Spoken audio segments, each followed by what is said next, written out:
Assalamualaikum warahmatullahi wabarakatuh. Jumpa lagi di channel Malik Hasan. Dalam video kali ini, saya akan membahas tentang soal-soal P3K untuk formasi guru pendidikan agama Islam.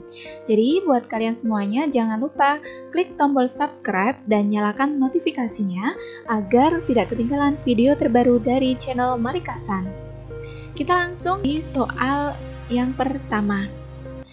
Tejo terlahir dari keluarga tidak mampu. Walaupun begitu, ia tidak pesimis dengan keadaan. Cita-citanya menjadi dokter selalu melekat di kepalanya. Ia yakin bahwa Allah tidak akan menyia-nyiakan orang yang bersungguh-sungguh, dan ia sangat yakin bahwa Allah Maha Kaya dan pasti akan memberi rizki kepadanya selama ia masih hidup. Sifat yakin bahwa Allah Maha Pemberi rizki sesuai dengan sifat Allah dalam Asmaul Husna, yaitu kita lihat untuk opsi yang pertama adalah Ar-Razzaq. Ar-Razzaq ini artinya adalah Allah Maha Pemberi rizki. Ini menurut aku ini tepat. Kita simpan dulu, kemudian kita lihat yang B, Al-Adl. Ini artinya Allah Maha Adil. Jadi kurang tepat ya, karena di soal ini penekanannya adalah Allah Maha Pemberi rizki. Kemudian yang C, Ar-Rahman. Artinya adalah Maha Pengasih. Ini juga kurang tepat. Kemudian yang D, Al-Malik. Artinya Allah Maha Merajai. Ini juga kurang tepat. Dan yang E adalah As-Sami. Ini artinya adalah Allah Maha Mendengar. Juga kurang tepat. Yang tepat adalah yang A. Kita lanjut di soal nomor 2. Pak Joko adalah seorang pedagang buah. Setiap hari ia berangkat jam 6 pagi dan pulang jam 5 sore. Ia melakukannya karena berharap agar hasil penjualannya banyak sehingga keuntungannya juga banyak dan semua biaya sekolah anaknya dapat terbayarkan. Ternyata hingga sore buah yang terjual hanya sedikit, tidak sesuai dengan yang diharapkan Pak Joko. Perilaku yang mencerminkan beriman kepada qadha dan qadar berdasarkan wacana di atas adalah yang ditanyakan adalah perilaku yang mencerminkan qadha dan qadar. Kita lihat opsi yang A, selalu bersemangat dalam bekerja agar sukses. Ini kurang tepat karena memang Pak Joko ini bersemangat dalam bekerja agar beliau ini sukses, tetapi ini tidak ada kaitannya dengan qadha dan qadar. Kemudian yang B, selalu istiqomah dan menerima dalam hidupnya. Ini juga kurang tepat karena tidak ada kaitannya dengan sikap Pak Joko beriman kepada qadha dan qadar. Yang C, berdoa saja terus-menerus. Ini juga kurang tepat karena selain berdoa, Pak Joko juga melakukan atau berikhtiar. Kemudian yang D, menjadikan qadha sebagai pelajaran berharga. Ini juga berkaitan dengan perilaku yang mencerminkan beriman kepada qadha dan qadar. Kita simpan dulu. Kemudian yang E, mengedepankan urusan pribadinya terlebih dahulu. Ini juga kurang tepat. Jadi jawaban yang paling tepat adalah yang D, menjadikan qadha sebagai pelajaran berharga. Lanjut di soal nomor 3. Berikut ini termasuk perbuatan israf, yaitu israf ini adalah perbuatan yang melampaui batas. Kita lihat untuk opsi A, Bu Rini membeli barang dagangan sebanyak 10 ton. Kalau ini kurang tepat ya, meskipun pembeliannya adalah 10 ton, banyak sekali, tetapi ini merupakan barang dagangan, jadi bukan termasuk. Kemudian yang B, Pak Bakir menunjukkan seluruh kekayaannya dalam media sosial. Ini juga kurang tepat. Kemudian yang C, Bu Tatik selalu sholat tepat waktu. Ini juga kurang tepat. Kemudian yang D, Maisa selalu menutup keran air setelah ia selesai menggunakannya. Ini perilaku hemat ya, jadi kurang tepat. Kemudian yang E, pada saat lebaran, Butika selalu membeli semua barang di pasar tanpa mempertimbangkan barang tersebut diperlukan atau tidak. Ini adalah sikap yang termasuk perbuatan israf. Jadi jawaban yang paling tepat adalah yang E. 4. Perhatikan arti dari Quran Surat Al-Ma'idah ayat 3 dan hadis berikut ini. Ini adalah penggalan dari terjemahan Surat Al-Ma'idah ayat 3.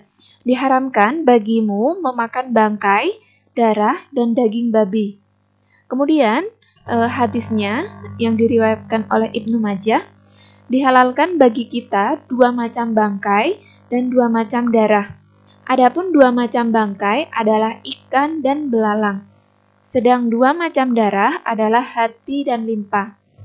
Berdasarkan pernyataan di atas, fungsi hadis terhadap Al-Quran sebagai sumber hukum Islam adalah, kita lihat untuk yang A, memperkuat pernyataan hukum yang ada di dalam Al-Quran. Oke, kita lihat tadi di soal bahwasanya di Al-Quran ini kita diharamkan untuk memakan bangkai, kemudian darah, dan juga babi. Kemudian di hadisnya, kita lihat bahwasanya di hadis ini kita dijelaskan kembali bahwasanya ada 2 macam bangkai yang halal. Di sini dijelaskan yang halal adalah bangkai ikan dan juga bangkai belalang. Serta di sini juga dijelaskan pula ada 2 macam darah yang dihalalkan, yaitu hati dan limpa. Jadi kita lihat untuk yang A, memperkuat pernyataan hukum yang ada di dalam Al-Quran. Ini kurang tepat ya, karena hadis tersebut tadi ini menjelaskan secara rinci apa saja bangkai yang dihalalkan untuk kita makan. Kemudian yang B, menerangkan maksud hukum yang ada di dalam Al-Quran. Ini juga kurang tepat. Kemudian yang C, merinci pelaksanaan hukum yang ada di dalam Al-Quran. Nah, di sini ada kata merinci. Nah, jadi kita lihat tadi ada bangkai yang diharamkan ini, ada bangkai, darah, dan juga daging babi. Kemudian di sini dirinci lagi. Bangkai yang dihalalkan ini ternyata masih ada 2. Kemudian darah yang dihalalkan juga ada 2. Ini dirinci di dalam hadis tersebut. Berarti tepat ya. Kita lihat untuk yang D, memperjelas keterangan hukum yang ada di dalam Al-Quran. Ini juga kurang tepat, karena di sini tidak memperjelas, tetapi memperinci atau merinci. Kemudian yang E, mempertegas pernyataan hukum yang ada di dalam Al-Quran. Ini juga kurang tepat. Yang paling tepat adalah yang C. Jadi fungsi hadis terhadap Al-Quran ini diantaranya ada bayan takrir, yaitu memperjelas isi Al-Quran. Kemudian bayan tafsir, ini menafsirkan Al-Quran ataupun merinci. Kemudian bayan tasyri, ini adalah memberi kepastian hukum Islam yang tidak ada di dalam Al-Quran. Kemudian bayan nasakh, ini adalah mengganti ketentuan-ketentuan terdahulu. Dan bayan taudi, ini adalah menerangkan maksud dan tujuan sesuatu yang ada di dalam ayat Al-Quran. Jadi untuk yang jawaban yang C, merinci pelaksanaan hukum Islam, merinci pelaksanaan hukum yang ada di dalam Al-Quran, ini merupakan bayan tafsir. Lanjut di soal nomor 5. Pak Muji memiliki banyak uang. Ia meminjamkan uangnya sebesar 500 juta kepada Pak Sujono sebagai modal usaha peternakan ayam. Dalam setiap keuntungan yang diperolehnya, keduanya sepakat akan mendapatkan hasil dengan perbandingan Pak Muji berbanding Pak Sujono adalah 1:3. Transaksi jual beli semacam ini dalam Islam disebut, kita lihat pengertian masing-masing di opsi yang pertama. A. Mudharabah. Mudharabah ini merupakan kerjasama perniagaan di mana ada pemilik modal yang menyetorkan modalnya kepada pengelola. Jadi ada swahibul mal atau pemilik modal dan ada mudharib sebagai pengelola modal. Nah, keuntungannya ini dibagi bersama. Ini persis sama seperti transaksi yang ada di dalam cerita ini. Jadi tepat ya, mudharabah.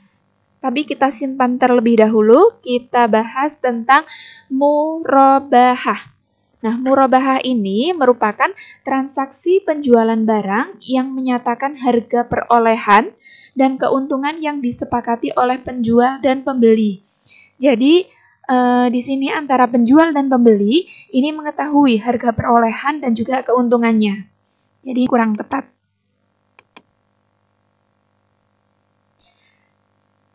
Kalau yang C, salam, ini merupakan jual beli secara inden. Ini juga kurang tepat.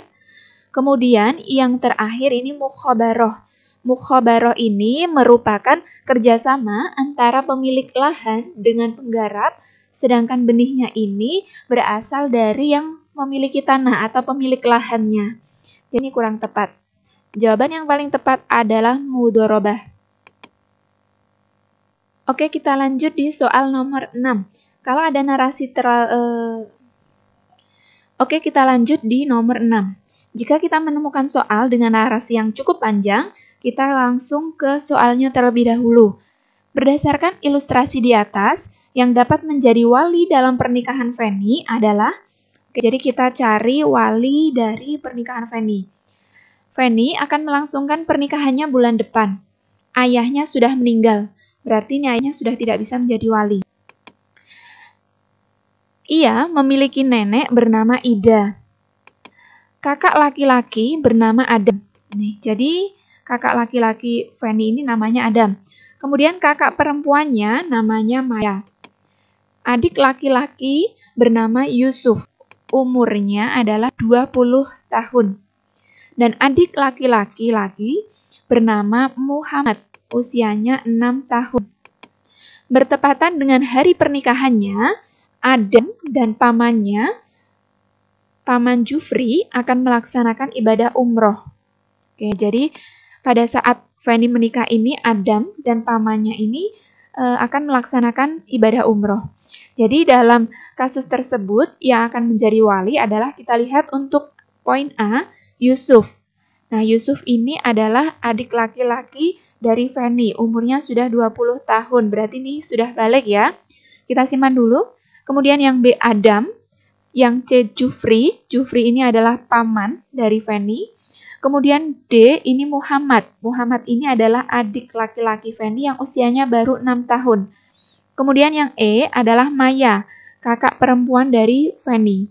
Nah, dari ilustrasi tersebut, yang dapat menjadi wali pernikahan Feni ini adalah Yusuf. Kenapa Yusuf?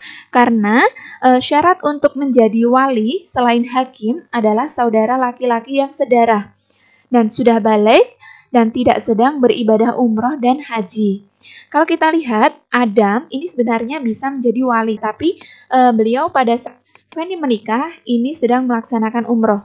Begitu juga dengan pamannya yang ketika itu sedang melaksanakan umroh. Jadi yang paling tepat adalah Yusuf. Kenapa tidak Muhammad? Karena Muhammad ini usianya baru 6 tahun, jadi belum balik. Kita lanjut di soal nomor 7. Teti dan Santia saling bersahabat. Teti memiliki 2 anak, yaitu laki-laki bernama Umar dan perempuan bernama Aisyah. Kita coba tuliskan untuk Teti. Ini anaknya adalah Umar dan juga Aisyah. Santia juga memiliki 3 anak. 2 diantaranya laki-laki bernama Yusuf dan Ibrahim. Oke, untuk Santia ada 3 anak, yaitu Yusuf, kemudian Ibrahim, dan 1 anak perempuan yang namanya Fatimah. Kemudian Teti juga memiliki adik perempuan bernama Lydia. Jadi Lydia ini adalah adik dari Teti. Lydia ini memiliki 2 anak laki-laki bernama Rosi dan juga Abdurrahman. Oke, jadi putranya ini namanya Rosi dan Abdurrahman.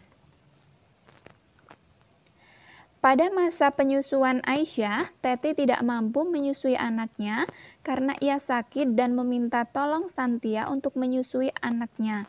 Aisyah pun mau menyusu kepada Santia hingga usia 2 tahun. Pada saat Aisyah dewasa, ia haram untuk menikah dengan berarti di sini kasusnya Aisyah ini dia meminum ASI atau air susu ibu dari Santia. Jadi antara Aisyah, kemudian Yusuf, Ibrahim dan juga Fatimah ini mereka berempat ini merupakan saudara persusuan. Maka dari itu, karena mereka berempat ini saudara persusuan, maka Aisyah ini tidak boleh menikah dengan Yusuf dan juga Ibrahim. Oke, jadi jawabannya adalah yang E.